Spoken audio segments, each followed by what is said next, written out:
Do you know that about 99.9% of our DNA shared across each other, us humans, and about 98.8% we share with chimpanzees, and about 8% we share to ancient viruses. So how do we know that?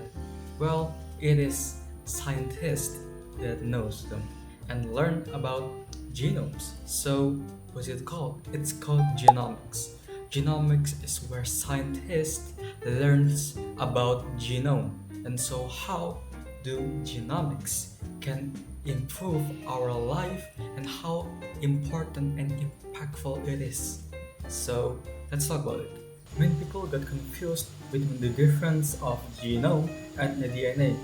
In a logical way, for example, we have a library, and that library consists of thousands, or maybe even 10,000, 100, or even million books. And so this book is a DNA, and the entire library is a genome. So just a genome consists of 3 billion of this DNA. So, analogical way, it is like a library that consists of 3 billion books. You know how much of that building will going to be. And in that genome is going to be a chromosomes. So it's very big. So how do genome actually works? So genome works toward a process of information flow called gene expression. This flow is when a cell needs a specific protein and then it transcribes a gene into a messenger molecule, which is mRNA, which then travels to the cell's factory to be translated into a functional protein that performs a specific task in the body. And so, how do genomics actually work? Well, it is a holistic study of a sequence in a DNA, and it will study about gene-environment interactions, variation and mutations, and also evolutionary history. And about genomics is that why is it needed? Well, first we will talk about in a personalized medicine where, for example, a same illness, same medicine, but entirely different results. And how do we know and how do we save that patients that has this kind of problems? And this happens all the time. So how? Well, genomics will save the humans. So because a genome processes drugs differently. Genomics allows for personalized medicines where treatments are tailored to a person's unique genetic makeup to ensure maximum effectiveness and minimum side effects. So each and every single one of us has billions of DNA, and the cool part about it is that we are unique to us and different to everybody.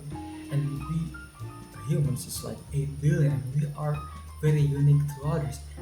And that makes a very impactful effect on medicine, especially personalized medicine. And what else? Well, in, for example, a disease prevention. Well, it is allowed us to identify genetic predispositions for conditions like heart disease or cancer years before they develop. By knowing your risk, you can take preventative measures or undergo earlier screenings to catch issues before they become life-threatening. And that is a big improvement. For example, cancer, where people that is already stage 2 or 3, where it is already super hard to actually deal with the cancer itself. And as with genomics, we will know that, for example, have a cancer, we will know exactly when it starts and prevent it so much earlier than when we actually know that got cancer when in the final stages, for example. That is a big improvement. What else? There is more. And this time, it is not just in the health department. It is also in the agriculture and environment. So genomics helps in developing biofertilized crops that are resistant to pest and climate changes.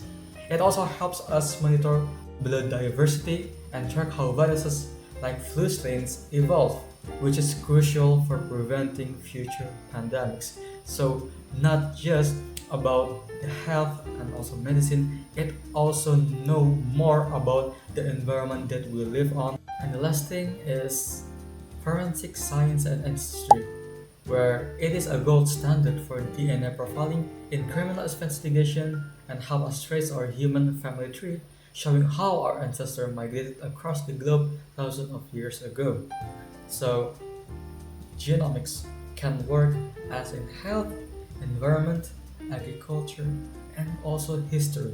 So, it is not personalized just for the health industry, but all we, because we are consist of them, in billions of them.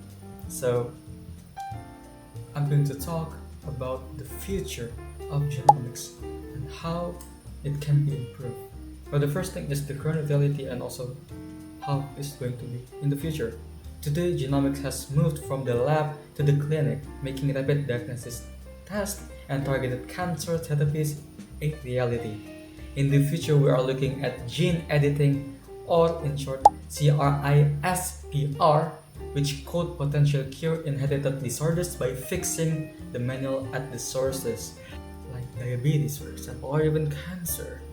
So, how can we improve and make the future more effective in genomics? So the biggest challenge is to improve our data privacy, equitable access, and also the technology, as most current research is based on specific populations.